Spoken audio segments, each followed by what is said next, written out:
আমার বাবা বললো যে ডিসিশন যখন নিয়েছো জিজ্ঞেস করছো কেন? আমি ডিসিশন নিয়ে আমি বলছি যে আমি ওকে বিয়ে করব। তুমি যদি না বলো তাহলে বিয়েটা করবো না, কিন্তু অন্য কাউকে করবো না। আমার মা কোনোদিনও ফোন করে আমার শ্বশুরবাড়িতে কি চলছে জানতে চাইনি। সেই ডাক্তারি পড়তে পড়তে ছেড়ে দিয়েছে। জীবনে আমি যা যা খারাপ কাজ করেছি সেগুলো সব ঋষির হাত ধরে করা। মানে ক্রাইম যেগুলো করেছো, হ্যাঁ, যা যা ক্রাইম যা যা করেছি। এবার থ্যাংক গড যে আমাকে এখনো ভালো লাগছে। আমি আমি ঋষি তোমার কাছে কৃতজ্ঞ। এবার এইটা না আমাদের ধারণা এটা ফোন ক্যামেরাতে হয় না, তোমার প্রপার ক্যামেরা দরকার। ক্যামেরার ফিল ক্যামেরাই দিতে পারে। শর্ট ফিল্ম গুলো কোথায় থাকে? শর্ট ফিল্ম গুলো ইউটিউবে দেওয়া হয়। তুমি বম্বেতে কোনো কাজের অফার যাওয়া কি করেছো? সিরিয়াল পেয়েছি কিন্তু করিনি। কেন বলবো? আমি বাড়ি ছেড়ে যেতে পারবো না। সত্যি? মানে আমি কেন বম্বে কাজ করিনি এটা নিয়ে আমার এখনো কোনো আফসোস নেই। এটা আমার বাবাও বলেছিল যে একেবারে এলে একেবারে এসো, ঠিক আছে, কিন্তু ওই রাগ করে চলে এলে আমি সংসারে টানতে টানতে নিয়ে যাবো। একদম মানে আমি ফুটপাতের জিনিসও পড়ি, ঘর গোছাই, আমি আলমারি পরিষ্কার করি, আমি সব করি ঘরের, ইভেন আমি টয়লেট পর্যন্ত ক্লিন করি। কিন্তু আমি দেখেছি গহরজান তো ভরা ভরা হলে লোকে দেখছে তোমার, তাহলে তো 3 ঘন্টা বসে তোমার একক অভিনয় দেখছে। এবার যারা দেখতে আসছে তারা জানে যে আমি এই সময়টা নিয়ে আসছি, আর সিরিয়ালের ক্ষেত্রে আমি এটা পরেও দেখে নিতে পারবো।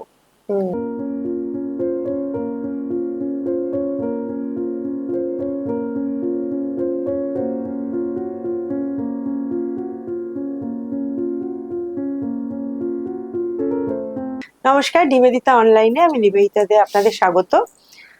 আজকে আমি এসে গেছি অসম্ভব গুণী, মানে মোস্ট ট্যালেন্টেড একজন অ্যাক্ট্রেস স্বাগতা মুখার্জির সামনে, এবং আমি তো ভীষণভাবে ওর গুণমুগ্ধ। ওকে আমার কোনোভাবে মনে হয় যে ওর যতটা গুণ, যতটা ওর ভেতর আছে, তার বিচ্ছুরণটা ও ইচ্ছাকৃতভাবেই হোক অনিচ্ছাকৃতভাবেই হোক একটু ফেডেড রাখে, এটা আমার ধারণা। স্বাগতা, তোমাকে আমার চ্যানেলে স্বাগত। Thank you. হ্যাঁ, আমরা এবার কথার মধ্যে আমাদের গল্পে ঢুকে যাই, তাহলে দর্শকরা খুশিও হয়ে যাবে। আমি তোমাকে প্রথমে জিজ্ঞেস করবো, আমি এটুকু জানি যে তুমি একটা নাটক দেখতে গিয়ে না, তোমাকে দেখানো হয়েছিল, মেঘনাথ বাবু দেখিয়েছিলেন, এবং দেখানোর পরে তুমি 5টা কি 6টা শো দেখেছো, তারপরে তুমি সেই প্রধান চরিত্রটা করতে শুরু করে দিয়েছো, মানে মুখস্থ।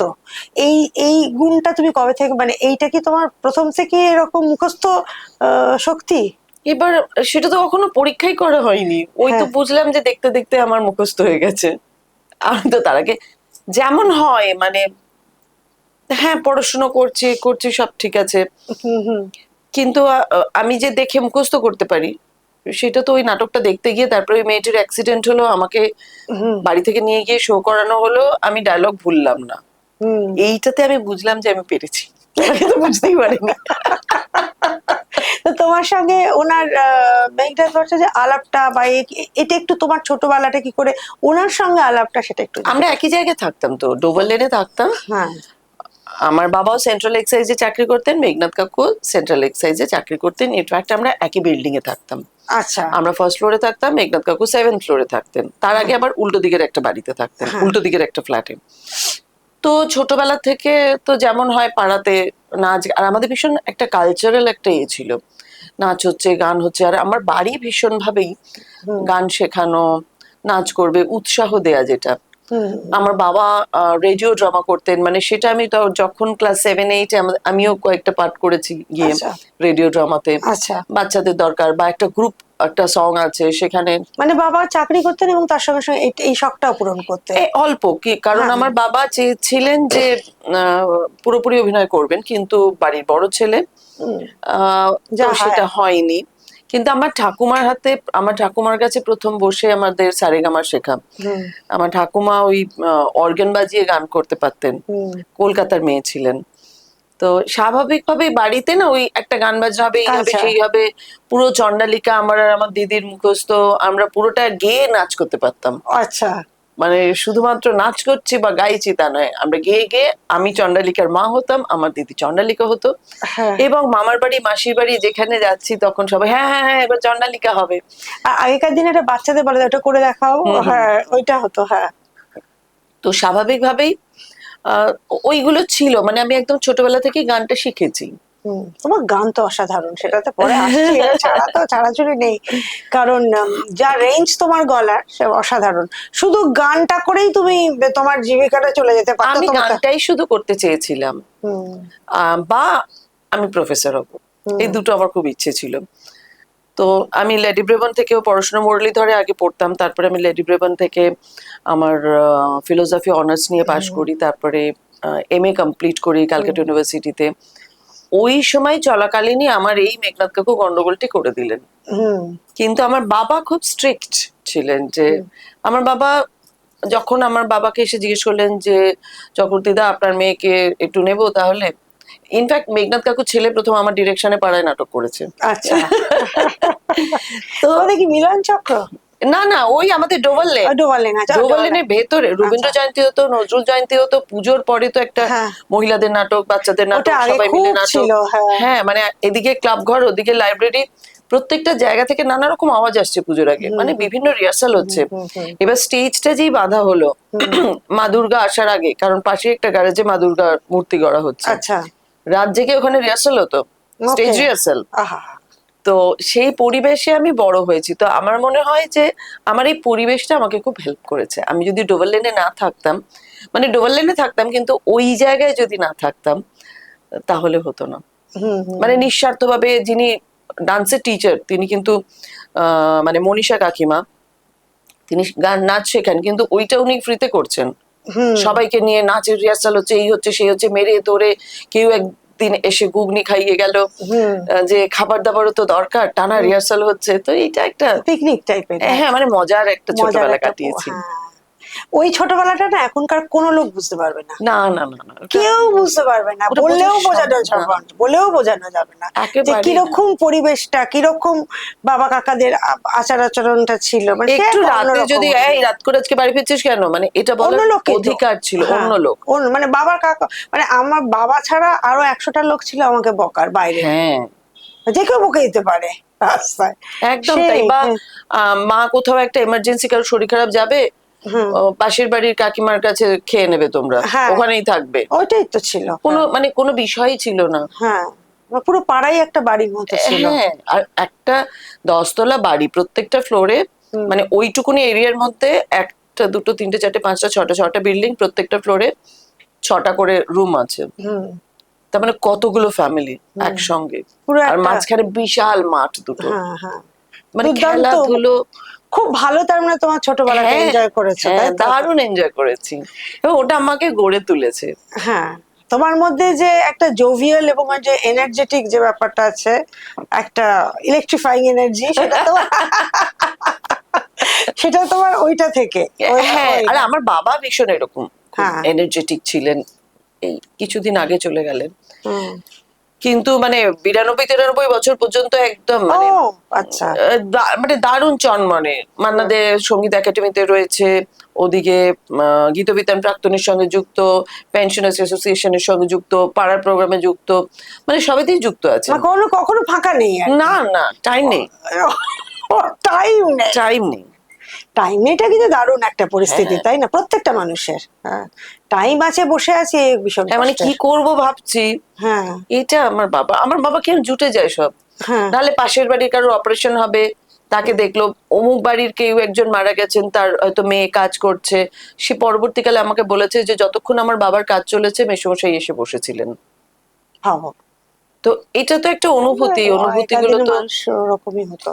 হ্যাঁ, এবং ওই যে মানে ধুকতে গেল ওরকম না, ফিট ফাট ঠিকঠাক জামা কাপড় পরা, খুব শৌখিন ছিলেন, মানে বাবার মতো হয়েছে আর কি। আমার মা খুব শান্ত। তো কিছু জায়গায় আমি খুব একটা মাথা গরম করার মানুষ নয়। আচ্ছা, তাই? হ্যাঁ, একদমই মাথা গরম করার মানুষ নয়। সেটা আমার বাবার একটু মাথা গরম, সেটা হয়তো মায়ের একটা ভালো গুণ পেয়েছি। কারণ আমার মা বিয়ের পরে বলেছিলেন, সংসার করতে যাচ্ছ, মাথায় বরফ নিয়ে যাবে। ঠিক বলেছিলেন। এবং কথায় কথায় চলে আসবে না, কিছু একটা হলো ব্যাগ গুছিয়ে চলে এলে, এটা আমার বাবাও বলেছিল যে একেবারে এলে একেবারে এসো, ঠিক আছে, কিন্তু ওই রাগ করে চলে এলে আমি সংসারে টানতে টানতে নিয়ে যাবো। কারণ আমার শ্বশুর শাশুড়ি ভীষণ ভালো। তোমার শ্বশুর বাড়ি কোথায় হয়েছিল, মানে ওইখানে কাছাকাছি না? হ্যাঁ, ফান রোডে। ফান রোডে, তো কাছে মানে হ্যাঁ, এখান থেকে আর ওই একটু ডোবার লেনে। তখন আমরা এদিকে চলে এসেছি, রুবির ওখানে আমাদের হ্যাঁ। বাবা ফ্ল্যাট কিনেছেন, রুবির হ্যাঁ। জাস্ট পাশেই, হ্যাঁ, তো কাছেই। কাছাকাছি হয়েছে। তো সেটা তো হলো। এবারে তোমার নাটকে আসা হলো। আমার প্রথম যে নাটকটা আমি অ্যাক্সিডেন্টালি শো করি সেটা হচ্ছে দায়বদ্ধ। দায়বদ্ধ, কারেক্ট। হ্যাঁ, দায়বদ্ধ একদম মানে হিট নাটক, সুপার হিট সুপার হিট নাটক। নাটক। হ্যাঁ, তারপরে নিজস্ব চরিত্র আমি প্রথম করি বাসভূমিতে। বাসভূমি। হ্যাঁ, বাসভূমিতে। এবং বাসভূমি দেশে বিদেশে যতগুলো শো হয়েছে সবকটা আমি করেছি, কারণ পরবর্তীকালে সুদীপা ওর কাজের চাপে ছেড়ে দেয়, তখন আমি মেন চরিত্রটায় যাই, আগে ছোট বোন করতাম। তো আমি ইয়ার্কি মেরে বলতাম যে এটা যদি আরো কিছুদিন চলে আমি মায়ের চরিত্রে চলে যাবো, কিন্তু নাটক চলছে। তোমাদের দলের নামটা বলো। আমার দলের নাম নবময়ূক নাট্য সংস্থা। এটা 25 বছর ধরে 25 হচ্ছে। বছর। এই যে নাটক করতে করতে তুমি সিরিয়ালে এলে, হ্যাঁ, সেটা তো শুনবো আশাটা, কিন্তু আমাকে তুমি তার আগে একটা কথা বললো, তুমি এত সিরিয়ালে অভিনয় করেছো, এত পাওয়ারফুল অ্যাক্ট্রেস, মানে কি বলবো, সত্যি খুবই, মানে আমার আমার কাছে তো মনে হয় একটু আন্ডাররেটেড বাংলা ছবির জগতে। হ্যাঁ, মনে হয় তো তোমার ফিল্মে বা এতে তোমার দেখো, আমি অপর্ণা সেনের আশিনগরে আশিনগরে ডাবল করেছো। ক্যারেক্টার পেয়েছি, কৌশিক গাঙ্গুলি ফিল্ম করেছি, বাপ্পাদিত্য বন্দ্যোপাধ্যায়ের ফিল্ম করেছি, অঞ্জন দত্তের ব্যোমকেশ বক্সী করেছি। তো এগুলো আমার মনে হয় আমার খুব ভালো কাজের অভিজ্ঞতা। আর একটা জিনিস মনে হয় যে আমি এর থেকে বেটার বা এর থেকে আরো বেশি চান্স পাইনি আমি যোগ্য নয় বলে। না, কারণ আমাকে নিল না, আমাকে নিল না করে কি হবে? নিশ্চয়ই তোমার কোনো মাইনাস পয়েন্ট আছে। আমি অন্যের দিকে আঙুলটা না তুলে যদি নিজের দিকে আঙুলটা তুলি, সেটা অনেক শান্তির। আমি যোগ্য হই। আর তার থেকেও বড় কথা, তুমি এত কাজে ব্যস্ত থাকতে পারো, নিজেকে রাখতে পারো, মানে তোমার যে কোয়ালিটি, মানে আমি ঘর গোছাই, হ্যাঁ, আমি আলমারি পরিষ্কার করি, আমি সব করি ঘরের। তাই? ইভেন আমি টয়লেট পর্যন্ত ক্লিন করি। আচ্ছা। আমার খুব অস্বস্তি লাগে না হলে। হ্যাঁ, হ্যাঁ, এই পরিষ্কার পরিচ্ছন্ন, এটা এখানে থাকবে, ওটা ওখানে থাকবে, এটা একটু চেঞ্জ করলাম। বিভিন্ন রকমের গাছ, মানি প্ল্যান্ট, নানা রকম ডিজাইন করে এইসব তোমার আছে না? হ্যাঁ। মানে ল্যাদের ব্যাপারটা নেই না, আমি দুপুরবেলা ওরকম ঘুমোই না, মানে অনেকে থাকে না শুটিং এ গিয়ে ঘুমিয়ে পড়লো, হ্যাঁ, আমার ওটা নেই। আচ্ছা। আমি নিজে ঘুমাবো না, চারদিকে ঘুরতে থাকি, বাইরে বসে আড্ডা মারি। হ্যাঁ, মানে সবাই এই লাস্ট আমার পুতুল টিটিপি ওখানে বলছে তোমাকে ঘরটা কেন দেয়া হয়েছে, পুতুল টিটিপি না, হ্যাঁ। সান সান বাংলায়, তোমাকে কেন ঘরটা দেয়া হয়েছে, তুমি তো বাইরেই থাকো। হ্যাঁ, বাইরে বসে চা খাচ্ছি, মজা করছি, এর সঙ্গে হই হই করছি, ওর সঙ্গে হই হই করছি, কোথায় গাছ আছে NT1 তে, তো মানে চারদিকে গাছ, একটা স্পেশাল গাছ দেখেছি, তার পারমিশন নিয়ে সেই গাছ আমাকে নিয়ে আমি আবার একটা পাত্রের মধ্যে রেখে সেটা আবার বাড়িতে নিয়ে এসেছি। মেকআপ রুমের ভেতরে গাছের ভর্তি করে দিয়েছে মানি প্ল্যান্ট। তুমি তো ওটাও দেখাচ্ছিলে গর্জনের ওখানেও, তো তুমি মানি প্ল্যান্ট ট্যান্ট দিয়ে সাজিয়ে আলো টালো দিয়ে একটা কর্নার তৈরি করেছো সব। হ্যাঁ, এটা যারা করে আমার খুব ভালো লাগে, কারণ আমি নিজে একদমই অগোছালো। আমার খুব ভালো লাগে। খুব গোছাতে গোছাতে একটু অগোছালো হয়ে যায়, মানে বেশি গোছানো কোনো ফলে হ্যাঁ, তখন মনে হয় এটা কোথায় রাখবো, ওটা কোথায় রাখবো, এই বাবা এতগুলো জামা কাপড় বেরিয়ে গেল, এরকম হয়। আর তোমার মানে এই জামা কাপড় কেনা, শাড়ি কেনা, এইগুলো মেয়েদের যেগুলো সহজাত, মেকআপ কেনা, গয়না কেনা, এই এই এই জিনিসগুলো কিরকম? আমার গয়না কেনা একদম নেই। হ্যাঁ, মানে সোনার গয়না আমি কিনি সোনা না, ছেড়ে দাও, সোনা গয়না কেউই কিনতে পারছে না এখন আর। না না, আগেও কিনিনি, কোনোদিনই কিনিনি। মানে একটা হয় না যে অমুক একটা ওকেশনে ঋষি আমাকে একটা সোনার জিনিস দেবে, আমি তো ভাবতেই পারি না, এবং ও নিজেও ভাবতে পারে না এটা কি হচ্ছে। বা একটা ধানতেরাসে গিয়ে একটা কিছু একটা বাটি অন্তত কিনতে হবে, ওগুলো নেই। দেখো আমার পুরো দুটো হাতে কিচ্ছু নেই, কোনো পাথর টাথর নেই। তো আমি এটা পড়াটাকে খারাপ বলছি না, কিন্তু তোমার নেই। আমার নেই। এবার জামা কাপড় আমার খুব ভাল লাগে, কিন্তু তার মানে এরকম নয় যে আমি ভীষণ ভাবে ব্র্যান্ডেড জিনিস, অমুক ব্র্যান্ড তমুক ব্র্যান্ড এটা ছাড়া পরি না একদম। মানে আমি ফুটপাতের জিনিসও পরি। গোল পার্কে আমি থাকি, গোল পার্কের ওইখানে কিছু হোয়াইট ড্রেস পাওয়া যায়, সে যে কি অপূর্ব, কি অপূর্ব, মানে বলার বাইরে।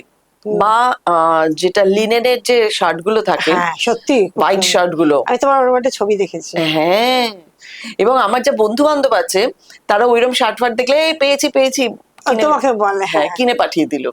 তোমার সাদা খুব প্রিয়, সাদা, মানে এইরকম শাড়িও আমার খুব ভাল লাগে, আমি শাড়ি ভীষণ পরি। ভীষণ আর জাঙ্ক জুয়েলারি তাও এখন সেটা কমে গেছে। এই গড়িয়াহাটে একটু যেতে যে জাংজুয়েলি কেনা গড়িয়াহাটে গিয়ে যে এখন আর হয় না, সময়ও হয় না, কিন্তু ওই কয়েকটা জায়গা আছে সেখানে গেলে হয়ে যায়। একটা তোমাকে কথা জিজ্ঞেস করি যে এই যে আমি এক্ষুনি বললাম যে তুমি মানে আন্ডাররেটেড ইন দ্য ইন্ডিয়ান মানে ইন বেঙ্গলি ফিল্ম ইন্ডাস্ট্রি, মানে ফিল্ম ইন্ডাস্ট্রি বলছি, হ্যাঁ, এইটা কি তুমি মনে করো? আমি নিজেকে নিয়ে কিছু মনেই করি না। আমি একটা জিনিস মনে করি যে আমি আজ পর্যন্ত যে চরিত্রগুলো সিরিয়ালে পেয়েছি সেগুলো সবগুলোই না প্রধান চরিত্র, আমার বয়স অনুযায়ী প্রধান চরিত্র। তো আমার মনে হয় আমি ঈশ্বরের কাছে কৃতজ্ঞ যে আমি যতটুকুনি পেয়েছি, অনেকে পাইনি, অনেক ভালো ভালো অভিনেতা অভিনেত্রী পাইনি। কতজনের কপালে আছে বলতো পটল কুমারের ওই চরিত্র সব, মানে ইভেন পুতুল টিটিপি লাস্ট যেটা করলাম সেটা আমার ডাবল ক্যারেক্টার, মেন নেগেটিভ এবং বাড়ির যে হেড। তো মানে আমার এর পরেও যদি নেই নেই করি, ঈশ্বর তো এমনিই কেড়ে নেবে। মনে হয় যে আমি যোগ্য নয়, যেটা বললাম আমি যোগ্য নয় তাই নেয়নি। যেদিন মনে হবে কোনো চরিত্রের জন্য আমি যোগ্য, যেমন অনুসন্ধানে আমি একটা খুব সুন্দর চরিত্র পেয়েছি ওয়েব সিরিজে, তো ঠিক আছে ডেকে নিয়েছি। শুভশ্রী আমার দেখা হয়নি, হ্যাঁ ডেকে নিয়েছে, মানে প্রচুর মানুষ প্রশংসা করছেন, ফোন করে করে বলছেন, তো ঠিক আছে যখন প্রয়োজন হয়েছে তখন তো ডেকেছে। তুমি খুব সুন্দরী, কিন্তু প্রথাগত সুন্দরী না, মানে তোমার মুখের মধ্যে একটা ইউনিকনেস আছে যেটাতে তোমাকে যে কোনো চরিত্র, মানে তোমাকে অবাঙালিও বললে তোমায় কেউ অবিশ্বাস করবে না। আবার একটা বড় টিপ করে সুন্দর করে সাজিয়ে দিয়ে বাঙালিও করে দেওয়া যায়। এই ধরনের মুখের মধ্যে একটা সুবিধাটা হচ্ছে পরিচালক যেরকম ইচ্ছে ব্যবহার করতে পারে, সেটা আছে। ইনফ্যাক্ট আমি এই পুতুল টিটিপিতেই বলবো যে বাড়ির যে বড় মাঠানের চরিত্রটা, সে ওরকম সিঁদুর, এতটা সিঁদুর পরাই, হ্যাঁ দেখেছি, হ্যাঁ। এবং যে নেগেটিভ সে পুরো ফুল ব্ল্যাক, কালো, মানে ডার্ক কমপ্লেকশনটা একটু ডার্ক করে একদম, এবং একটা নন বেঙ্গলি টোনে কথা বলা, তো মনে হয় খারাপ লাগেনি। আচ্ছা, এখন এই তোমার ইয়েগুলো সিরিয়ালস গুলো, আগে যেমন পটল কুমারের ছেড়ে দাও, ওর তো একটা বিরাট ব্যাপার হয়ে গেছিল। হ্যাঁ, আমি তো ওই বাচ্চা মেয়েটার ইন্টারভিউ করেছিলাম, হিয়া, যাকে তুমি শিখিয়েছো অভিনয়। তো আমি বলছি যে এই যে আগে যে সিরিয়াল গুলোর একটা লঞ্জিভিটি ছিল, অনেকদিন অনেকদিন ধরে চলতো, এখন সেটা যে এত কমে যাচ্ছে, সেটা কেন বলে তোমার মনে হয়? কারণ ধৈর্যটা তো লোকের আগের থেকে কমে গেছে, তাই না? এখন অনেকে দেখে রিলস দেখছে, পুরোটাও দেখে না। কারো একটা রিলস দেখছে, মানে এরম এরম এরম স্ক্রল করেই যাচ্ছে, মানে এত এত তারা ছটফটে হয়ে গেছে। তো একটা সিরিয়াল কতদিন দেখবে? কিন্তু আমি দেখেছি গহরজান তো ভরা ভরা হলে লোকে দেখছে তোমার, তাদের তো 3 ঘন্টা বসে তোমার একক অভিনয় দেখছে, কি করে দেখছে? তাহলে তো মানুষের ধৈর্য আছে। এবার না, এবার যারা দেখতে আসছে তারা জানে যে আমি এই সময়টা নিয়ে আসছি, আর সিরিয়ালের ক্ষেত্রে আমি এটা পরেও দেখে নিতে পারবো।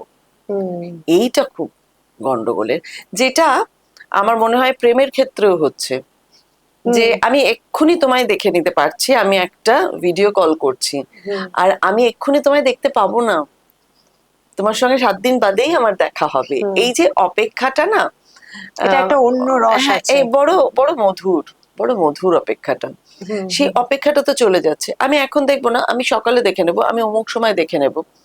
তার ফলে কি হচ্ছে, এই যে যে টিআরপি রেটিং যেটা, সেটা তো আমি ফোনে যখন দেখে নিচ্ছি, সেই রেটিংটা তো যাচ্ছে না।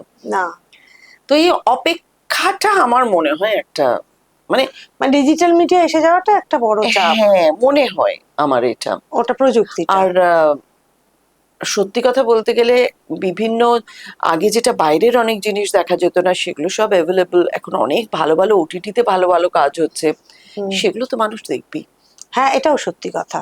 নেটফ্লিক্স, অ্যামাজনে যারা দেখছে, আগে শুধুমাত্র দূরদর্শন, তারপরে ইটিভি, তারপরে হচ্ছে জি বাংলারে আলফা আলফা, তো সেগুলো ধীরে ধীরে যত বড় হচ্ছে, স্টার আসার পর তো পুরো মানে এটাই পাল্টে গেল, সাজাগোজা, ধরন ধারণ ইত্যাদি সব পাল্টে গেল। আগে আমরা বলতাম হিন্দি ছবিতে সবাই পাথরের গয়না, এটা এখন তো বাংলা ছবিতে, বাংলা সিরিয়াল সবাই, দুর্গাতে তো মানে হাত পাত কেটে যেত আমার, অত গয়না পরে ওই রকম একটা সেজে, কিন্তু সুপার ডুপার হিট কতদিন চলেছিল দুর্গা। ওরে বাবা, হ্যাঁ ও বাবা, ওই চরিত্রটা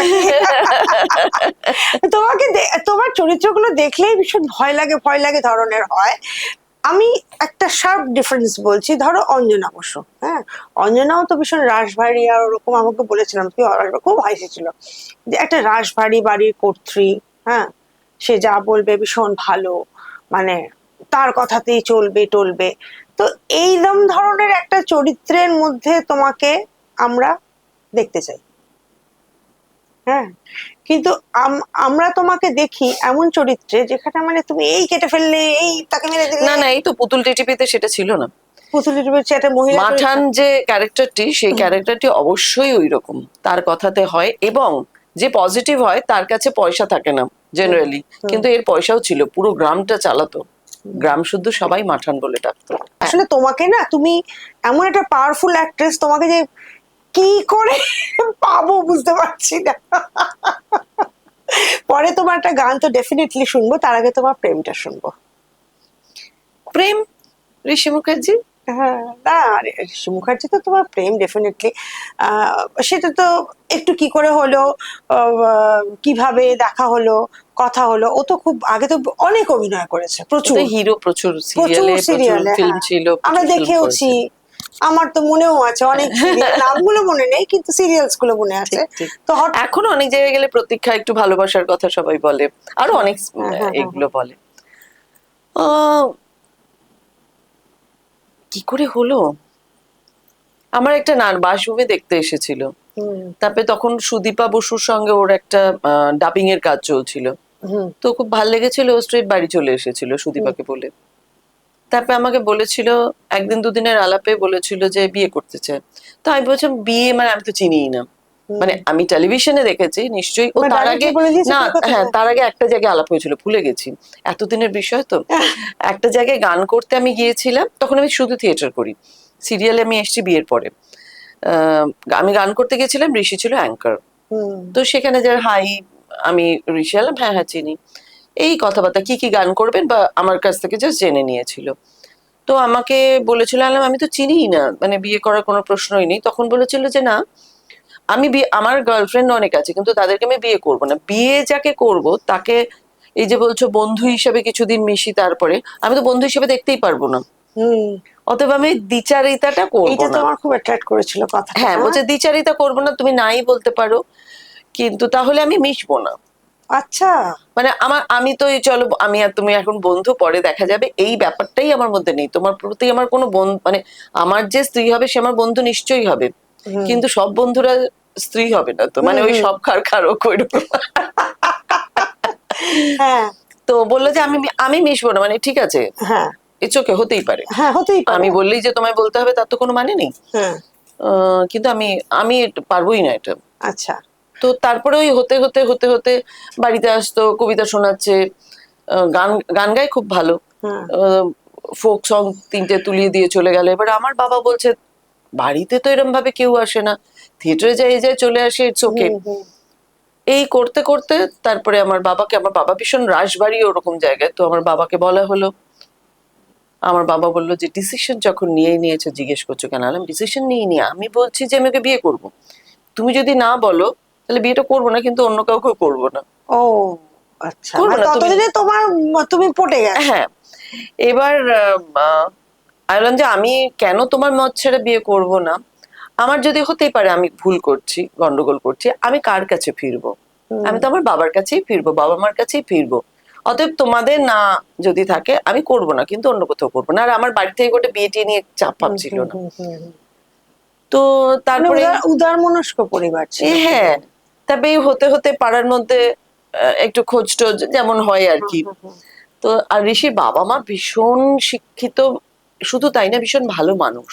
আচ্ছা, ঋষির মা মিউজিকের প্রফেসর ছিলেন, মাও চলে গেছেন 1 বছর 1.5 বছর হতে চললো। ঋষির বাবা তিনটে সাবজেক্টে তখনকার দিনে করা যেত না, এমএ ও ল্যাঙ্গুয়েজে, আচ্ছা, বাংলা, ইংলিশ অ্যান্ড হিন্দি, মানে আমরা বলি চলন্ত ডিকশনারি, এখন একটু ভুলে ভুলে যায়। ও বাবা, হ্যাঁ, তিনটেতে এমএ করেছে। হ্যাঁ, এবার আমি ফোন করে যে বাবা এটা কি হবে, মানে কেন হ্যাঁ, কর্তব্য নয় কর্তব্য, সেটার কারণটা বাবা বলে দেবে, বাবা, মানে সেটা এমনি, মানে বই ফই দেখতে হয় না। উনিও পড়াতেন। বাবা এনকে পালের হেড স্যার ছিলেন। ঋষি যখন স্কুলে, তখন মা মাধ্যমিক দেন, মানে ঋষির মা। ও এবং তিনি ডক্টরেট করেন এবং মার লেখা বই আছে। বাবা, এটা খুবই শিক্ষার বাড়ি। মার ব্রহ্মসঙ্গীতের ওপর বই আছে। আচ্ছা আচ্ছা। আর আমার বাড়ির দিক থেকেও আমার মা উচ্চশিক্ষিত ছিলেন তা নয়, কিন্তু প্রচন্ড পড়াশুনো করতেন হুম। এবং বাস্তবসম্মত ভীষণ কথা বলতেন। আচ্ছা। যে সংসার নিয়ে বা হুম। কিছু নিয়ে, রান্না তো দুবারের মায়েরই অসাধারণ। হুম। তো আমি ওইরকম যেন আমার মা কোনোদিনও ফোন করে আমার শ্বশুরবাড়িতে কি চলছে জানতে চাইনি। হ্যাঁ, ওই Never. শিক্ষাটা, হ্যাঁ। ওই শিক্ষাটা আছে, কোনোদিন মাথা গলায়নি। খুব বেশি হলে আজকে কি খেলি, হুম। কি রান্না হলো, কি খেলি, হুম। এইটুকুনি। কিন্তু আমার শ্বশুরবাড়িতে এটা হয়েছে, ওটা হয়েছে, ইন্টারফারেন্স। একদম না। তো আমার বিয়ের পরে লাইফটা তাই ভেরি কুল। আর ঋষি এমনিতে কি মানে কি মানে পড়েছে, করেছে, তা কি করে ঋষি ডাক্তারি পড়তে পড়তে ছেড়ে দিয়েছে। মানে তখন আমার সঙ্গে আলাপ হয়নি 2 বছর, তারপরে বলেছে না এটা আমার জায়গা নয়। ডাক্তারি পড়ছিল? ইয়েস। এবং ও মেডিকেল কলেজে চান্স পেয়েছিল। মানে জয়েন্ট এন্ট্রান্স দিয়ে? ও মা। এবং ঋষির বাবা মা কিন্তু সেটাতে অ্যাকসেপ্ট করে নিয়েছে। তারপরে আশুতোষ থেকে পাশ করেছে, রবীন্দ্রভারতীতেও ও কি সাবজেক্ট কিছুদিন, পড়েছে আশুতোষ থেকে? ও জুওলজি ছিল। আচ্ছা। কিন্তু হচ্ছে একটু হচ্ছে ওই ভবঘুরে টাইপ। হ্যাঁ, সেটা তো বোঝাই যায়। হ্যাঁ, এবার তারপরে মানে তুমি সেটা সামলাও, সেটা আমরা দেখতে বুঝতে পারি। হ্যাঁ না মানে হ্যাঁ, কারণ আমি বলছি তোমাকে, ও একটু আমার যেটা মনে, আমি যেটা দেখে বুঝেছি ওইটুকু সময়ের মধ্যে তোমাদের ওইটাতে দেখে বুঝেছি যে ওর আবেগে ভেসে যাওয়ার ব্যাপারটা একটু বেশি, মানে একটু বেশি আবেগতাড়িত। হ্যাঁ না না, দুজনেই। তুমি একটু বোধহয় কন্ট্রোল করতে পারো, ও না বোধহয় না, তাই? আমার আবেগে আমি, মানে আমি যে কত কি করি, তাই? Very emotional, very emotional. আচ্ছা। তো সেটা সেক্ষেত্রে তো ঋষি নিশ্চয়ই, হ্যাঁ। মানে আমার জীবনে পর পর এতগুলো ঘটনা ঘটে গেল, আমাদের দুজনের জীবনে বলবো, মা বাবার মা ব্যাপারটা। বাবার ব্যাপারে সব সব নিয়ে। মানে এই কিছুদিন আগে আমার বাবাকে নিয়ে হঠাৎ ঋষি, মানে কথা বলতে বলতে যেটা হয় আর কি। হুম। তো না কি ঋষি, একটু বলো, কথা বলতে বলতে কি? কথা বলতে বলতে হয় না ইমোশনাল হয়ে হ্যাঁ যাওয়া। হ্যাঁ হ্যাঁ। তো সেটা আমাদের মধ্যে এখনো আছে। হ্যাঁ। মানে ওর বাবা মা আমার বাবা মা নয়, আমরা মনে করি আমাদের হ্যাঁ, দুজন মা দুজন বাবা। তো সেই আর কি। এখনো, এবং আমার বাবা খুব ঋষিকে ভালোবাসতেন। হুম। মানে কিছু হলে ঋষি এটা করবে, ঋষিকে এটা, ছেলের মতো হয় না। মানে তোমাদের বন্ডিংটা যে শুধু তোমাদের দুজনের বন্ডিং ছিল তা না, না, ও না। টোটাল মানে পুরো ফ্যামিলিটা, হ্যাঁ হ্যাঁ মানে 6 জনের বন্ডিং প্রায়। হ্যাঁ। তাই তো? না আমার ভাইয়ের হুম। বউ, তার বাচ্চা আছে, সে তো ভীষণ ভালো পড়াশোনায়, আমার দিদি জামাইবাবু সবাই আছে। কিন্তু দিদি এটা হয় জামাইবাবু না, কোথায় থাকে? দিদি যাবো হাওড়াতে থাকে। আচ্ছা, জামাইবাবু কি করেন? যাবে এখন রিটায়ার করে গেছে। আচ্ছা আচ্ছা আচ্ছা। ছেলে ইঞ্জিনিয়ার, ছেলে বিয়েও হয়ে গেছে, হ্যাঁ। সেও ইঞ্জিনিয়ার। আর আমার ভাইয়ের ছেলে তো ভীষণ ভালো পড়াশোনায়, হায়ার সেকেন্ডারিতে ও র্যাঙ্ক করেছে, এবং আচ্ছা। ও বাংলা সাহিত্য নিয়ে পড়াশোনা করছে যাদবপুরে। বাবা, কি এবং ভালো, এখনকার দিনে শোনা যায় না। এবং ওর ইচ্ছে হচ্ছে ভাষাতত্ত্ব নিয়ে পড়াশোনা করবে। মানে খুবই, মানে হ্যাঁ, খুবই গান মানে, করে ভীষণ ভালো, হ্যাঁ। ক্লাসিক্যাল শেখে। তো সব মিলিয়ে একটা হয় না। এবার ও যখন গান শিখছে তখন দিদি কার কাছে দেয়া যায় বলতো, এবার আমি খুঁজে খুঁজে, আমার বরং সিরিয়ালে যা যা মানে অভিনয় জগতের থেকে গানের জগতের অনেকের সঙ্গে আমার ভীষণ আলাপ। তো তুমি তো গানের অনুষ্ঠান করছো, আমি তো ইউটিউবে তোমার গানের প্রোগ্রাম দেখে দামার দাম মাস্ত কালেন্দার গাইছো। তো এই গুড মর্নিং আকাশে তো আমি প্রায়ই করতাম, এখন আমি বলছি দাঁড়া আমাকে প্রিপেয়ার হতে দে, তারপরে মানে আমি ইউ সো যাবো। ট্যালেন্টেড, মানে তুমি কোন দিকে যে করবে, মানে এদিকে সিনেমা, নাটক, গান, মানে আর আমার everything। নিজস্ব একটা ইনস্টিটিউট আছে তো। নিজস্ব ইনস্টিটিউট আছে, সেটাও শুনবো। হ্যাঁ। এবং সেটা তো হচ্ছে, এটা acting academy of performing arts, নিজেদের নামে করিনি। তো সেইটাতে আমি ঋষি একমাত্র ক্লাস নিই। এবং সেটাতে আমার একাডেমিতে কখনো গেলে দেখবে পুরো লাইট আছে, আমরা বলি না লাইটটা নাও, এবার লাইটটা তো হাতে করে নেবে না, লাইটের ফিলটা কি করে করবে, সেটার জন্য তো তাকে লাইট দিয়ে বোঝাতে হবে, প্রপার ক্যামেরা আছে, মনিটর আছে, তুমি দেখতে পাবে পুরো অনেক। প্রপার সেটআপ আছে। হ্যাঁ, সেখানে যদিও ফটোশুটও হয় অনেক, যে বুটিক বা ইত্যাদি ইত্যাদি তারা ফটোশুট করে, বা অনেকে এমনিও করে। কিন্তু আমার মনে হয়েছে যে এই যে কাজটা, ধরো আজকে তুমি এই যে তোমার যে এটা রয়েছে নিবেদিতা অনলাইন, তুমি একদিন ইন্টারভিউ নিলে, আরেকদিন আরেকজন নিল, এটা হলে কি হবে বলো তো, তুমি ঠিক যেভাবে কথা বলো, যেটা জানতে চাও সেটা কিন্তু হারিয়ে যাবে। আর যদি আমার নাম দেখেই আসে, ঋষির নাম দেখেই আসে, আমরাই ক্লাস করব। এবং আমি রবিবার শুটিং করি না। হুম, যদি খুব এমার্জেন্সি পুজোর আগে একটু ব্যাংকিং এর সমস্যা হয় তো হুম, সেক্ষেত্রে আমি ওই 2টোর পরে বা 3টের পরে ক্লাসটা আমি আগে করে নেবো। হুম, হুম। আর আরো এমার্জেন্সি হলে ঋষি যদি ক্লাসটা নিতে পারে ম্যানেজ করে তাহলে ঠিক আছে। আর যদি আমরা এই যেমন ব্যাঙ্গালোরে আমরা থিয়েটারে শো করতে গেলাম, সেক্ষেত্রে আমরা অনেক আগে থেকে নোটিশ দিয়ে দিই ওই ক্লাসটা অফ, অন্য কাউকে দিয়ে ক্লাসটা ম্যানেজ করার চেষ্টা করি না, হুম। কারণ এটা ম্যানেজ করে হয় না। ওটা তোমাকেই করতে হবে। হ্যাঁ ওই মানে আমার অনেস্টিটা, ইন্টারভিউটা আমাকেই নিতে হবে। হ্যাঁ ওই অনেস্টিটা ওটা করা থাকা যাবে না, দরকার, হ্যাঁ। ওটা হয় না। মানে তোমার তোমার যদি প্রায়োরিটাইজ করতে বলা হয়, হ্যাঁ, তাহলে তুমি কোনটা, মানে তুমি প্রথম কোনটাকে রাখবে, দ্বিতীয় কোনটা, তৃতীয় কোনটা, বলো তো? এটা আমার কিছু বুঝতে পারবো না, সময় বলে দেয়। কারণ আমাকে থিয়েটারটাও করতে হবে, না, ক্লাস প্রথমে আমাকে নিতে ক্লাসটা হবে, ফার্স্ট, তার মানে দেখতে ক্লাসটা গেলে। নিতে হবে, হ্যাঁ। আবার সিরিয়ালে যে অভিনয়টা করছি আমি সেটাও করবো, আমার তো টাকারও দরকার। হুম। আমাকে তো একটা মানে, আর আমাদের একাডেমিতে কি আমাদের আছে, সবার টাকা দরকার, হ্যাঁ হ্যাঁ। আমাদের একাডেমিতে কি আছে বলতো, ওই যে মানে একটা ক্লাসে 30 জন 45 জন করি না, একটা ব্যাচ মানে 10 জন ম্যাক্সিমাম। ও আচ্ছা। কারণ আমি তো কারোর কাছে যেতেই পারছি না, না হুম, হলে মুখই চিনি না কে কি করে। 30 জন 1 ঘন্টা 2 ঘন্টার মধ্যে তুমি পারবে কিছু করতে? হুম। হয় না। আচ্ছা, একটা কথা জিজ্ঞেস করি। অনেক জায়গাতে ওই ধরো এই প্রশিক্ষণের নিয়ে অনেক খবর হয়, মানে এই ধরো বেনি করছে, বা ধরো সুদীপ্তা চক্রবর্তী করছেন, হ্যাঁ, ওরা খুব ভালো অভিনেত্রী, হ্যাঁ, সুদীপ্তা তো ন্যাশনাল অ্যাওয়ার্ড পাওয়া অভিনেত্রী, সবাই খুবই, তোমরা প্রত্যেকেই অসম্ভব ট্যালেন্টেড, বাবা, ও বলে আর কোনো কাজ নেই, হ্যাঁ।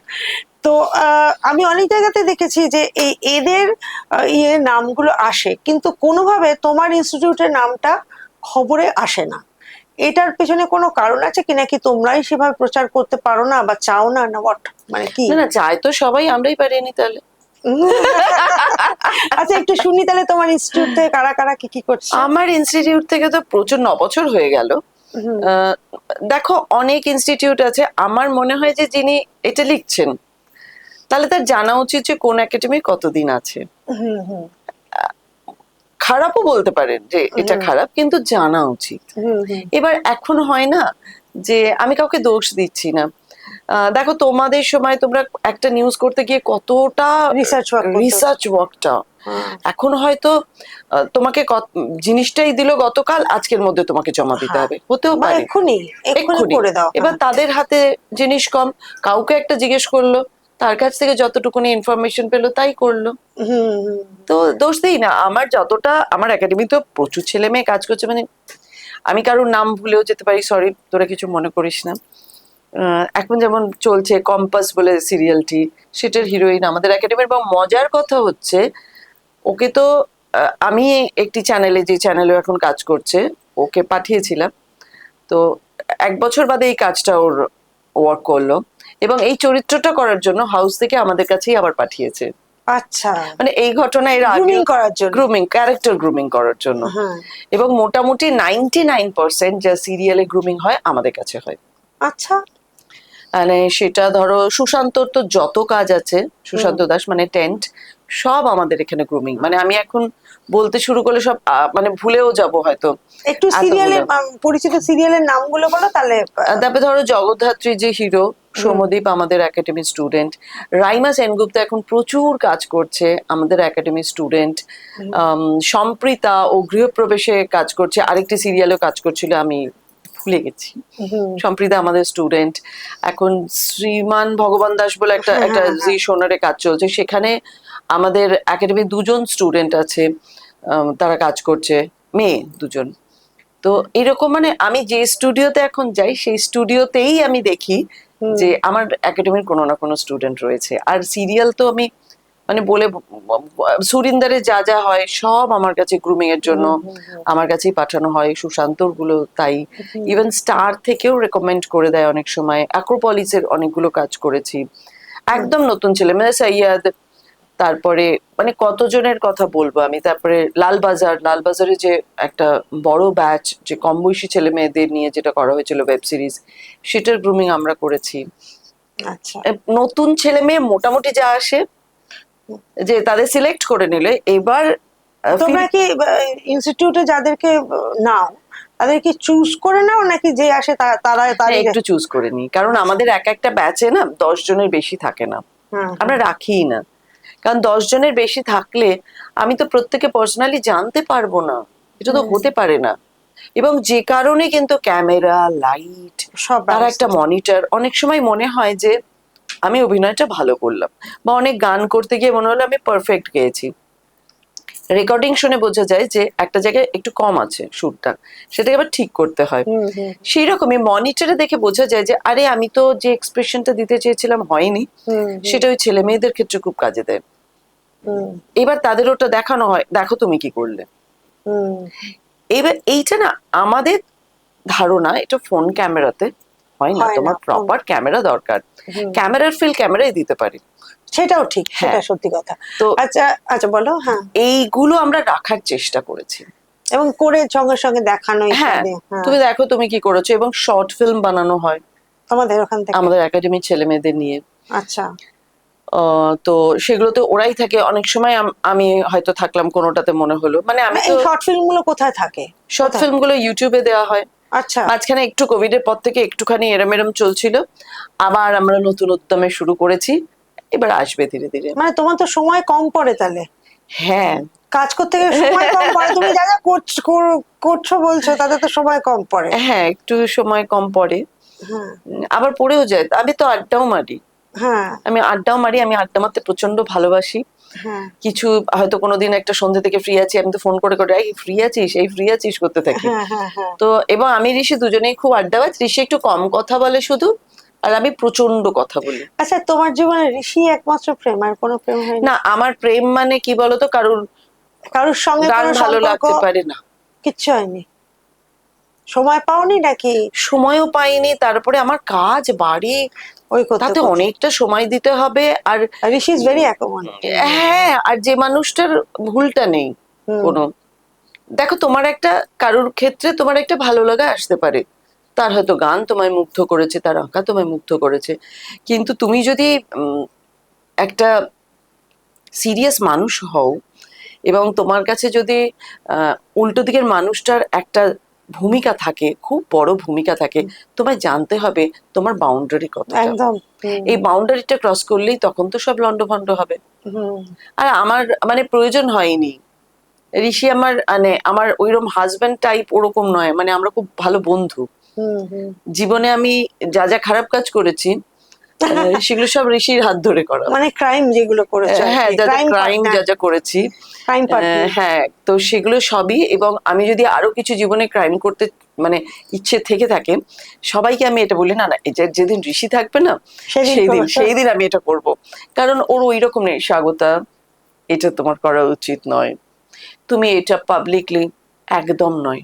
বরং এমন হয়েছে অনেক সময় পার্টিতে গেছে, ও তো নাচ, আমি নাচবো করে চলে গেল, ও বসে আছে, ওর ঠিক আছে, যাও আড্ডা মারছে, এই করছে, বদারি নয়। কুল কুল। হ্যাঁ, বদারি নয়। আর তোমরা নাকি রেগুলারলি একসঙ্গে ডিনার করো? হ্যাঁ, আচ্ছা। একসঙ্গেই ডিনার করি। মদ্যপানও করো একসঙ্গে?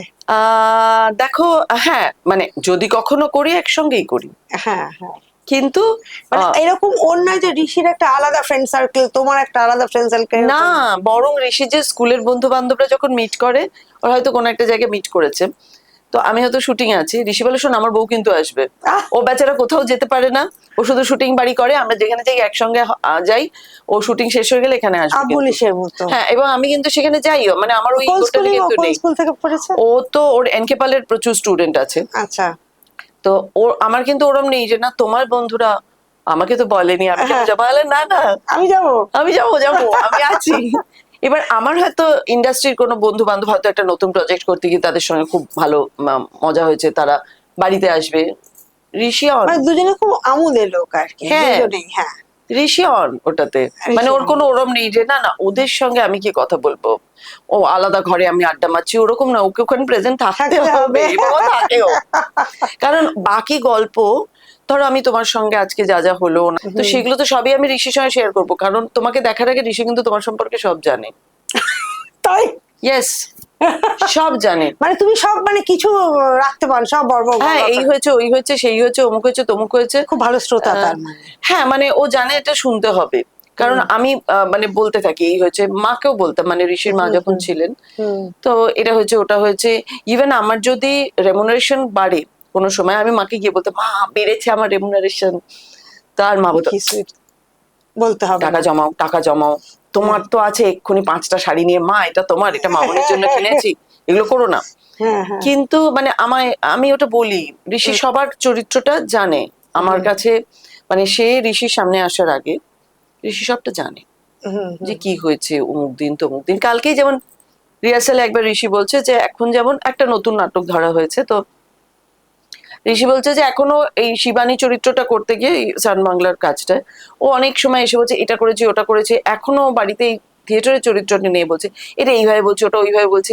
আমি জানি ও পথটা খুঁজছে যে কোন দিকে ও যাবে, এইটা এইভাবে বলছি এটা ওইভাবে, জানো তো এই চরিত্রটা কি এটা এরম ছিল, তাহলে আমি যদি এই ম্যানারিজমটা একটা দিই, ও বলেই যাচ্ছে এবং আমি শুনে যাচ্ছি। কারণ তুমি লাউড থিঙ্কিংটা ওর সঙ্গে করো। হ্যাঁ, কারণ আমি জানি যে স্বাগতা পথ খুঁজছে। একবারও আমাকে বলে না যেটা ভাবছো ভাবো না, রিহার্সালে দেখা যাবে। এটা খুব ভালো, এইটা কোনোদিন বলে না আমাকে। এটা তো তোমার একটা বিরাট বড় পাওনা।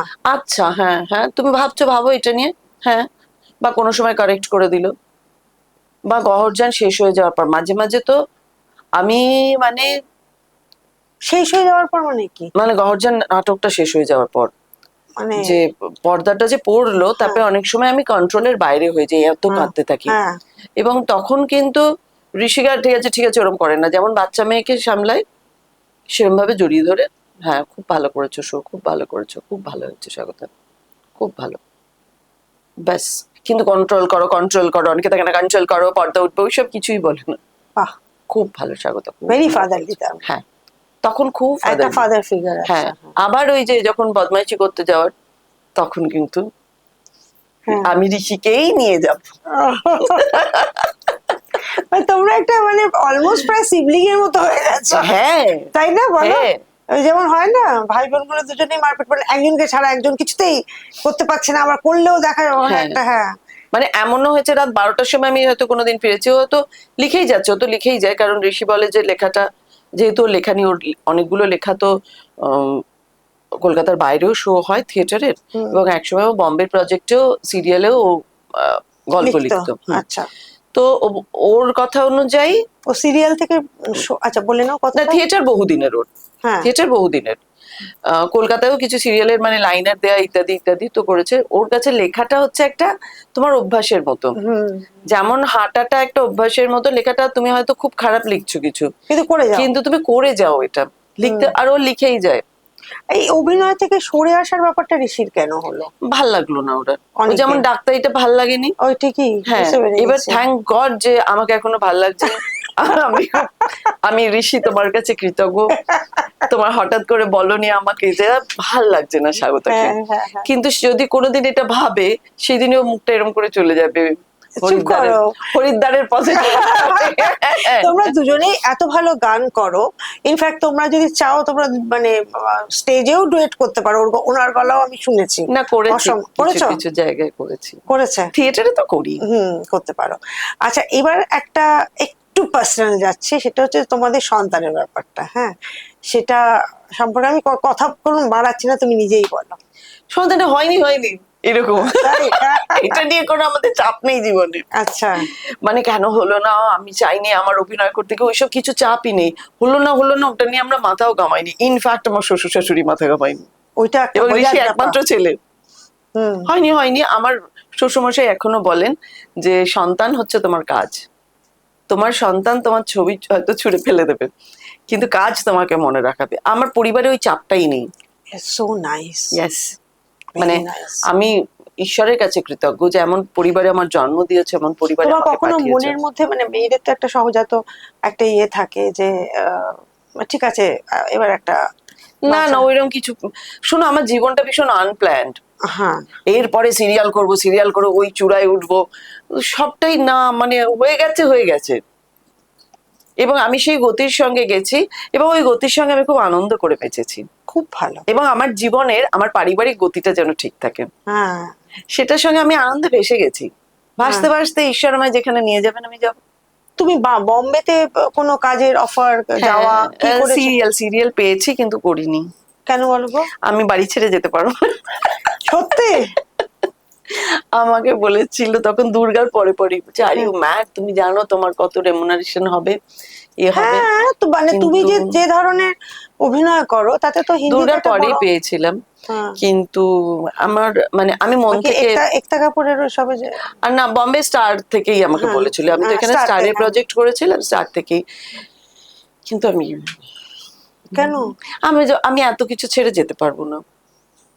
হ্যাঁ, মানে ওখানে গিয়ে তো থাকতে হবে পুরো সব আমার ছেড়ে। শ্বশুর শাশুড়ি মানে মা বলেছিলেন যে আমি তোমার সঙ্গে যাচ্ছি চলো, হুম। আমি প্রথম কয়েকদিন কয়েক মাস থেকে তোমাকে ওখানে সেট আপ গুছিয়ে দিয়ে আসবো, আমি থাকবো তোমার সঙ্গে, তোমার যদি ইচ্ছা হয় তুমি চলো। আমার কোনো ইচ্ছেই হচ্ছে না, ইচ্ছেই হচ্ছে না, মানে আমার এই জগৎটাতে আমি খুব আনন্দে বাঁচি, so I am very happy. মানে আমি কেন বম্বে কাজ করিনি এটা নিয়ে আমার এখনো কোনো আফসোস নেই। আমি যেটা করেছি আমি জেনে করেছি, আমি বুঝে করেছি এবং ভেবে করেছি। আমি যদি এরম এরম করে যদি ওজন তোমার করি, কোনো আফসোস নেই না, জীবনে? মানে কোনো ইচ্ছে আছে, মানে এটা করতে পারলে ভালো লাগতো?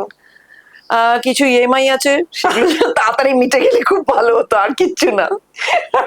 আমার জীবনে শখ এইটুকুনি, ইএমআই গুলো একটু তাড়াতাড়ি যদি একটু না, একটা। কোনো মনে হয় না এই চরিত্রটার মতো একটা চরিত্র পেলে ভালো হতো, ওটা হলে খুব ভালো লাগতো? না, আমি আগে পাই, তারপরে তো তাকে রং না না, দেবো। মানে ধরো আমি তোমাকে সে ফর ইনস্ট্যান্স একটু গোদা ভাবেই বলছি, ধরো সুচিত্রা সেনের উত্তর ফাল্গুনির মতো একটা চরিত্র যদি না, পেতাম, ওটা কাইন্ড তো অফ। হয়ে গেছে। না না, কাইন্ড অফ মানে ওরকম। না না, আমি যেটা আসবে সেটাই আমার কাছে স্বপ্ন হয়ে আসে, হুম। আমি সেই স্বপ্নটাকে সাজাই, আমি সেই স্বপ্ন দেখি না যে স্বপ্নটা যদি হতো, যদি হতো না, আমার হাতে তো কাজ আসছে, সেটাকে আমি ভালো আমি পাবো। সেটাকেই স্বপ্ন দিয়ে সাজাবো। হুম। সেটা কি করে কত কি করা যায়, কত রং দেয়া যায়, এইভাবে বলা যায়, এই করা যায়, ওই করা যায়। এইটা করলে জানো তো সাস্টেনটা অনেক দিন করা যায়। হ্যাঁ, আমি তোমার ব্যাপারটা এই কারণে বুঝতে পারছি যে মানে যদি কেউ কিছু করতে চায় ওর ঠিক একটা পথ বেরিয়ে যায়, হ্যাঁ, পথ একটা তুমি নিজেই বার করে নেবে একদম খুঁড়ে তাই, খুঁড়ে, তাই না? একদম তাই।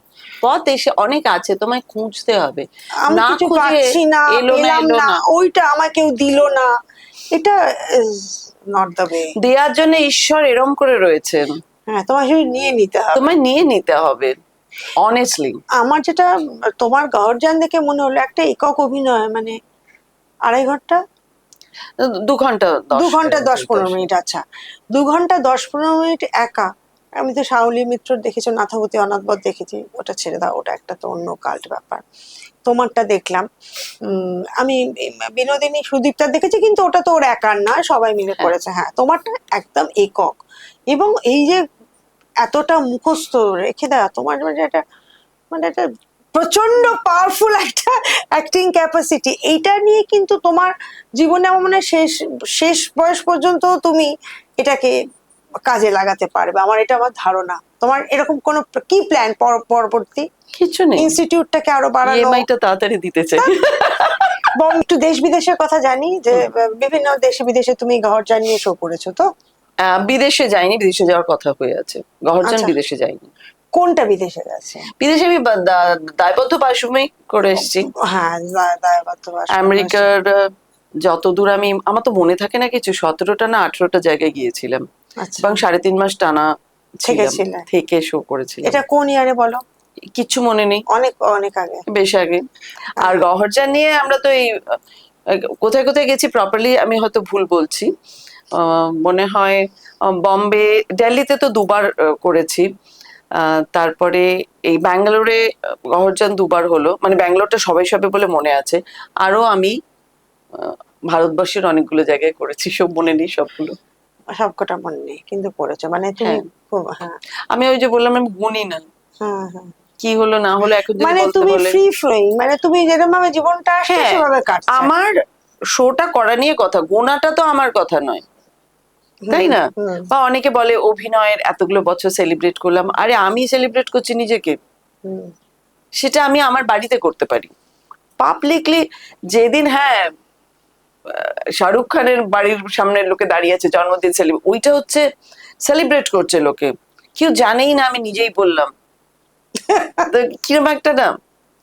বলছি যে আজকালকার দিনে একটা সামান্য যোগ্যতা থাকলে মানুষ, আমি সবাইকে কথা বলছি না, কিছু মানুষ সেটার বিচ্ছুরণটা, তার চালচিত্র এমন ভাবে প্রজেক্ট করে যেন মনে হয় মানে সোফিয়া লোরেন বা জিনা লোরে ব্রিজিদা বা এরম ধরনের কেউ একজন, আমি নামই করে অড্রি হেপবার্ন, এরা আসছে, তার চারদিক থেকে বাউন্সার আসছে, তার সঙ্গে কথা বলতে গেলে ম্যানেজার, তার সঙ্গে হয়তো আমার আগেও সম্পর্ক ছিল, কিন্তু এখন তার সঙ্গে ম্যানেজারের সঙ্গে কথা বলতে হবে, এই ধরনের কিছু পরিবেশ এখন আমি দেখতে পাই।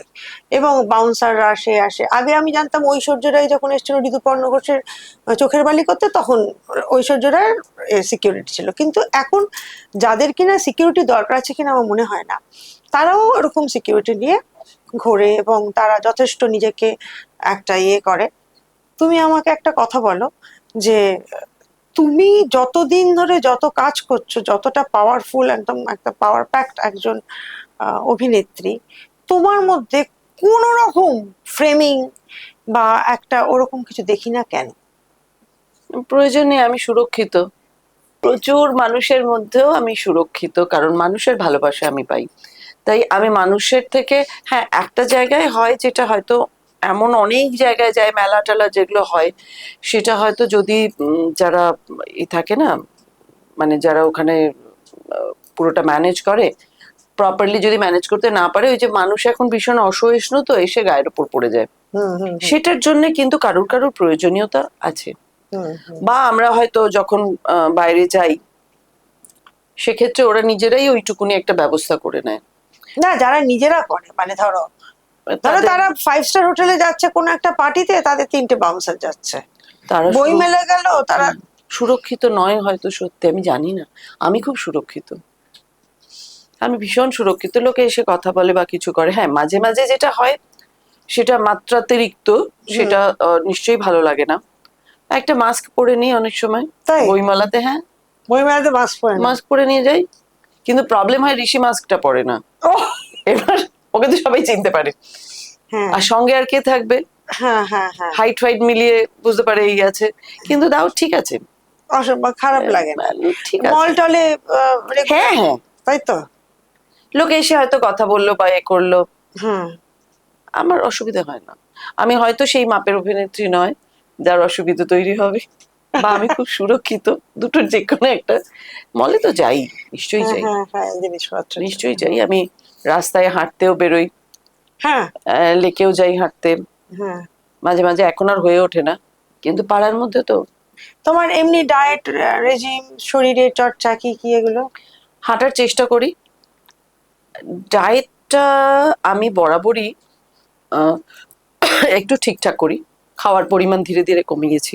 হুম ভাত প্রচন্ড কম খাই, হুম মানে ধরো 4-5 চামচ, মানে টিস্পুন, হুম সেটা আমি নিই, কিন্তু আমি প্রচুর ভেজিটেবলস খাওয়ার চেষ্টা করি।